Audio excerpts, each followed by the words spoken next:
Estoy acompañado en estudios de la licenciada Luisa Espinosa, y es especialista en gestión de riesgos y desastres, y también del regidor Jan Guimaray, quien es vicepresidente de la Comisión de Seguridad Ciudadana y Defensa Civil. A ambos les doy la bienvenida. Muchas gracias por estar con nosotros. Buenas noches, Reinaldo. He conversado ya antes sobre estos temas y algunos especialistas me decían, en realidad preparados nunca se puede estar, porque ante una situación como esa, ¿no?, decir que estemos preparados no es hablar apropiadamente, pero sí prevenidos.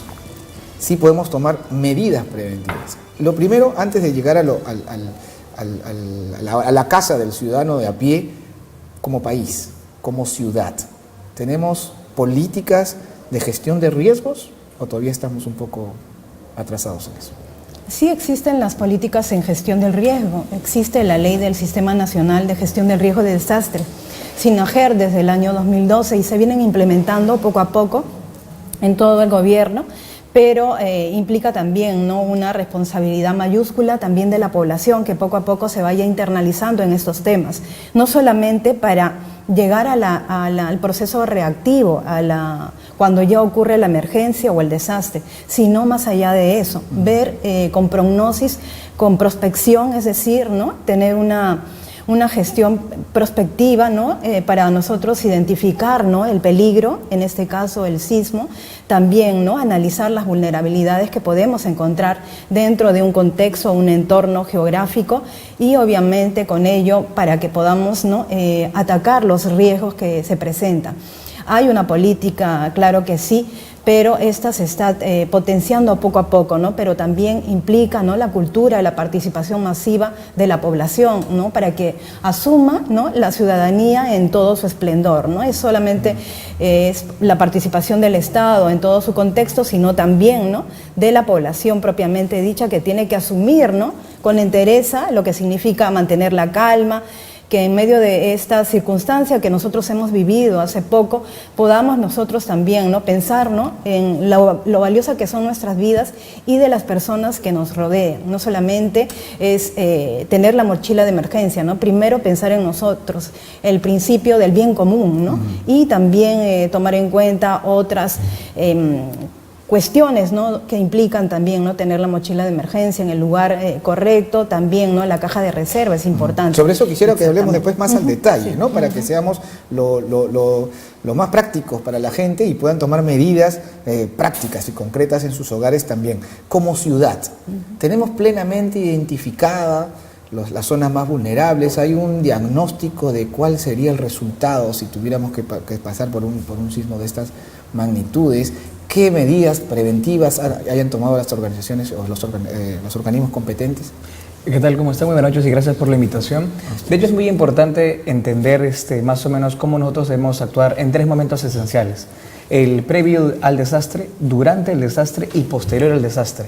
Tenemos que entender que en la fase previa es en la que podemos hacer de todo, en la que realmente podemos culturizar a la población y también podemos convocar a todos los actores involucrados, ya sea el Estado, también la sociedad civil, la participación vecinal, para que podamos tener, por ejemplo, los sistemas de evacuación ya practicados, que ya tengamos también los canales de señalización, que es muy importante porque no solamente la responsabilidad tiene que otorgársela a la entidad pública, sino también es, como se dice siempre, el lema de defensa civil es tarea de todos. Entonces involucra a cada uno de nosotros.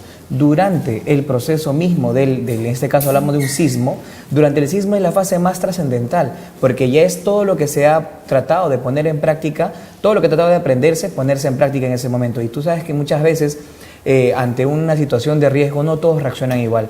Entonces tenemos que generar una cultura, como mencionaba Luisa, una cultura de bien común, de que todos solamente somos parte de una sociedad misma, y una fase posterior, que es el momento en que la reacción del Estado.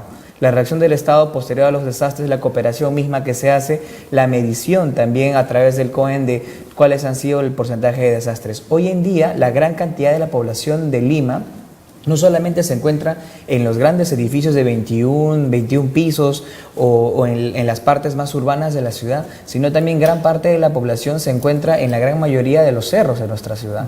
Entonces, a un terremoto de 8 grados en la escala de Richter, podríamos tener grandes consecuencias para la ciudad, considerando que no existen muros de contención, considerando que no existen ni siquiera las canalizaciones correspondientes para que la población reaccione. Y también recordando que muchas veces la construcción de parte misma del ciudadano puede ser hasta de carácter informal, sin contar con fiscalización. Hoy en día también tenemos una gran demanda de invasión en terrenos que cada vez están más libres, y en realidad el Estado siempre va a estar llamado a tener que tomar acciones contingentes una vez que ya se realizó la invasión y una vez que ya la población construyó su casa sin permisos y sin licencias. Entonces, ante todo esto que hereda cada gestión, tiene que tomarse las medidas necesarias. Y yo creo que uno de los principales factores que sí debemos tomar en cuenta es nuestra participación este 31 de mayo en el simulacro a nivel nacional, porque nosotros sabemos que en esta semana conmemoramos ya un año más el terremoto del 70, que se realizó justamente en Yungay y todo lo que fue el callejón de Huaylas, y afectó también gran parte de Huaraz, en la que muchos de esos inmuebles eran, como son los muebles hoy día del centro histórico de Lima, de adobe y quincha.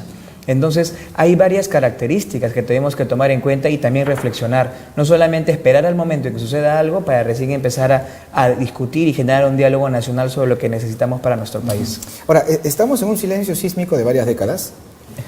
Y sin duda. Conforme pasa más el tiempo, más cerca estamos del próximo sismo importante en nuestra capital. Y esto es algo que hay que decirlo, no porque nos guste dar malas noticias. A nadie le gusta dar malas noticias. Bueno, a algunos sí, ¿no? A nosotros no.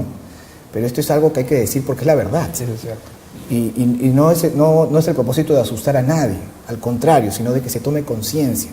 El silencio sísmico es largo, pero cuanto más tiempo pasa, más cerca estamos.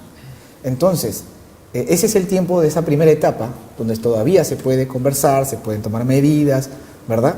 Ok, entonces aterricemos y lleguemos a lo práctico. ¿Qué debe hacer el ciudadano de a pie? ¿Qué es lo primero que debe hacer frente a esta realidad? Vivimos en un país y particularmente en una ciudad que es una zona sísmica, ¿verdad? Y que en cualquier momento se puede producir un sismo de esta magnitud. Tenemos que estar preparados. La preparación es fundamental, en la preparación de la familia, y dentro de ello, ¿qué implica? La organización. Esos son los dos pilares básicos para que podamos enfrentar una situación, ¿no?, que podría ser una inminente amenaza o desastre, ¿no?, de lo que puede significar. ¿Y ello qué implica? Que podamos identificar, ¿no?, de manera, por ejemplo, primero, ¿no?, a nivel micro y después a nivel macro.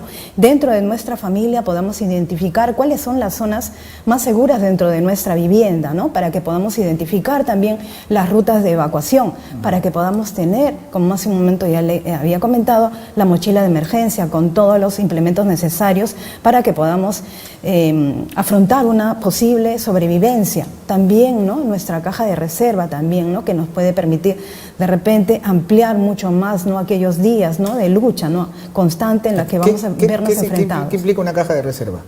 Es los mismos implementos que puede tener la mochila de emergencia, pero mucho más, ¿no?, ampliado, ¿no? Eso no se ha hablado mucho y yo creo que eso es fundamental, ¿no? Solamente se ha hablado de la mochila de emergencia. Que puede servirnos para unas horas, ¿no? O de repente, dependiendo de cómo manejemos, ¿no?, claro, las dosis. No más, tampoco. Exactamente, ¿no? Pero no sabemos, ¿no?, cómo ocurrirá, ¿no?, este hecho. Lo que tenemos que estar es preparados y organizados entre toda la familia, ¿no? Un plan familiar que dignifique, ¿no?, a toda la zona, cuando vives en una urbanización, a nivel de urbanización, a nivel de asentamiento humano, y luego también a nivel de familia. Y obviamente el gobierno, el Estado también tiene que hacer lo suyo, ¿no? Pero para eso es necesaria una cultura, ¿no?, de prevención que hasta ahora lamentablemente no tenemos, ¿no?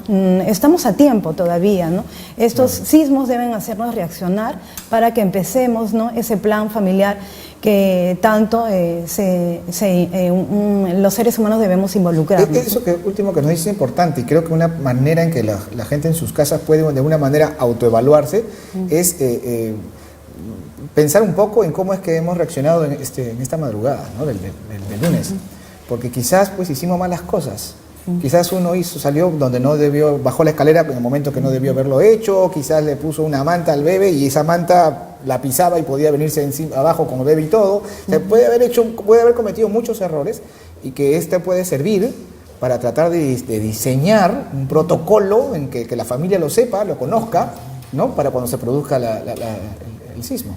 Sí, en este caso lo que tenemos que entender que la fase previa al acontecimiento es que ya tenemos que tener, como tú mencionas, los protocolos familiares, ¿no? O sea, que la familia misma se reúne y diga, mira, en casos de emergencia tenemos que tomar las siguientes decisiones, porque todos sabemos que un sismo, un desastre, no nos va a alcanzar a nosotros estando toda la familia junta. También tenemos que tener una serie de directivas familiares en las cuales se diga, mira, si estamos separados, tenemos que ver formas de comunicarnos para no saturar la señal principal para que se pueda brindar servicios de comunicación. Tenemos que tomar decisiones cuando estamos juntos, es decir, analizar los supuestos.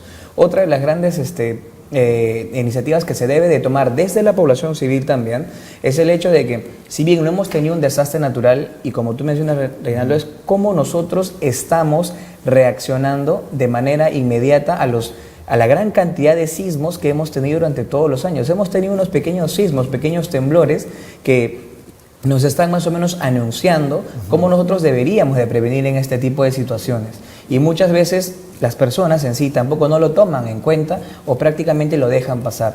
Una de las grandes manifestaciones que sí debemos de tener cuando ocurre en cualquier momento un tipo de sismo es tener bien en claro las rutas de evacuación.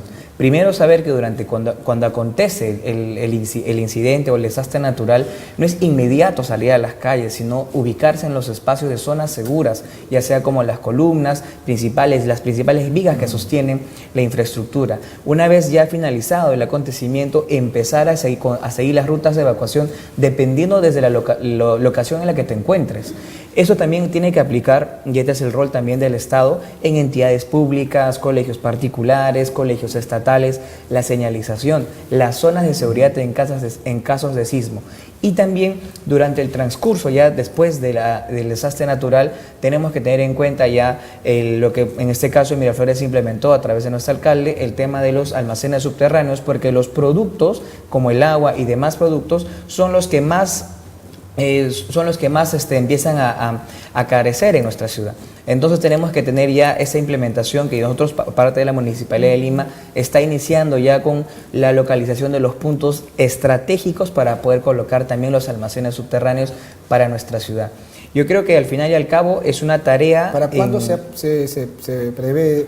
proyecta estos almacenes subterráneos? 43 distritos, y en los 43 distritos deberíamos tener, y no solamente tiene que ser la carga del gobierno regional, sino también tenemos que invitar a los gobiernos distritales a que empiecen. En esto, sí, porque al final, por ejemplo, en la conformación de los CODISEC no solamente se tienen que ver temas de seguridad ciudadana, sino también tienen que ver cuál va a ser el accionar que va a tener la población ante el caso de los desastres naturales, cuál va a ser el rol de la Policía Nacional en el resguardo, tanto durante y posterior a un desastre natural. Y siempre tenemos que llamar a lo que principalmente buscamos, y muchas veces es difícil, la calma, ¿no? Cuando ocurre un desastre natural, la desesperación nos embarga, pero tenemos que entender que hay agentes que tienen que hacer su rol y su trabajo, como en este caso los bomberos voluntarios, la Policía Nacional, Defensa Civil, y también el Estado a través del gobierno local y provincial, que toma la acción inmediata, ¿no? Cuando se produjo el sismo de 7.9, ¿no?, en el sur del país, el número de víctimas fue muy grande. Se comparó con el último sismo en la parte norte de Chile, que apenas no superó los 10 personas fallecidas. Entonces ahí se vio una diferencia. O Japón. ¿No? Bueno, ni qué decir. Sí, ¿no? eso sí, también. Pero hay una diferencia. Sin embargo, cuando uno lee las cifras de este último sismo de 8 grados, dice solamente 2 personas. Cuando decimos solamente, no estamos diciendo que... No, estamos diciendo que en realidad no es un número grande, 11 heridos. Pero, ¿cuáles son los elementos, las características que hacen que estas sean las cifras? Porque un sismo de esa misma magnitud en una ciudad como la nuestra sería completamente diferente. ¿Cuáles son esas características que podríamos reconocer y por qué se producen estas cifras bajas? Sin duda el sismo ha tenido como epicentro la localidad de La Selva y también en la madrugada. Entonces ello también, ¿no?, ha sido propicio, ¿no?, para que no haya un mayor número de víctimas. Siempre una víctima va a ser lamentable, ¿no? Un ser humano, la vida de un ser humano es importante.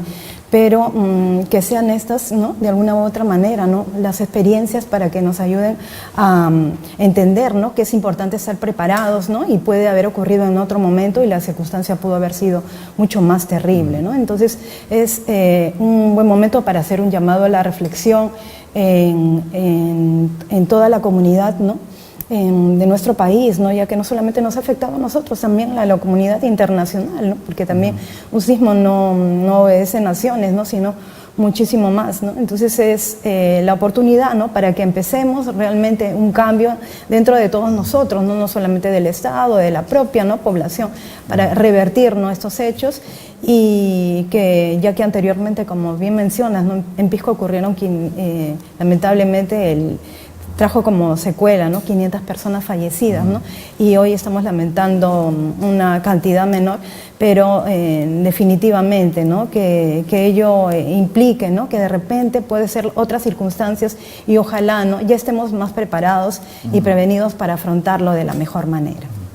Su último minuto, por favor. Sí, en realidad yo comparto mucho lo que dice Luisa, porque la reacción que debe tener el Estado en los casos de desastre no tiene perspectivas distintas, tiene que tener una sola visión. Tenemos que incluir a todos, porque la participación vecinal y la organización de todos los vecindarios y también las personas que viven y comparten departamentos en los edificios y también en las zonas más alejadas de la ciudad, deberíamos de tomar en cuenta y en consideración dónde son los puntos estratégicos a los que deberíamos evacuar en casos de sismo. Y no solamente en el caso, hablando solo de Lima, también hablando de cuál es la contingencia en el aspecto de un posible tsunami que puede generar, por ejemplo, para la región del Callao. Porque sabemos muy bien que uno de los tsunamis que durante nuestra historia, que ya nos enseña también, que muy pocas veces el gobierno central lo toma en cuenta, porque nuestra historia nos ha enseñado la gran cantidad de acontecimientos telúricos y también como tsunamis que han ocurrido en nuestra historia. Y en el caso del Callao también fue bastante desastrosa la consecuencia, porque prácticamente se llevó gran parte de la ciudad. Entonces, en el caso de Lima, en el caso del Callao y en el caso de cualquier gobierno regional o ciudad o departamento, es que las autoridades locales son los principales llamados a actuar de manera conjunta y estratégica, de la mano de la policía, de la mano de los colegios, y tenemos y necesitamos tener una mejor cultura en casos de desastres naturales, y eso es a lo que tenemos que apuntar siempre. Estamos llamados a eso, ¿no? Y nuestras autoridades tienen una enorme responsabilidad. Lamentablemente, como país hemos postergado décadas, hemos hecho muy mal las cosas, no las hemos planificado. Dios quisiera que fuéramos capaces, pues, de hacer grandes proyectos de reubicación, ¿no? Que pueda la población dejar estas viviendas que existen en muchas partes de nuestra capital, asentamientos humanos, y que haya todo un programa de construcción de viviendas seguras. Un país que aspira, pues, a ser un país en desarrollo tiene que tener esa visión. Hay una política de gestión de desastres, pero en la cual nosotros los ciudadanos también debemos tener una participación mucho más activa. Así que desde aquí nuestra invocación a toda la ciudadanía de que por lo menos empiecen conversando en casa de cómo es que vamos a reaccionar frente a una situación que Dios no quiera, ¿no? Que siga aplazándose. Pero lo cierto es que cuanto más tiempo pasa, más cerca estamos de un sismo de esta magnitud. Le agradecemos a la licenciada Luisa Espinosa, especialista en gestión y riesgo, y al regidor Ian Guimaray, vicepresidente de la Comisión de Seguridad Ciudadana y Defensa Civil.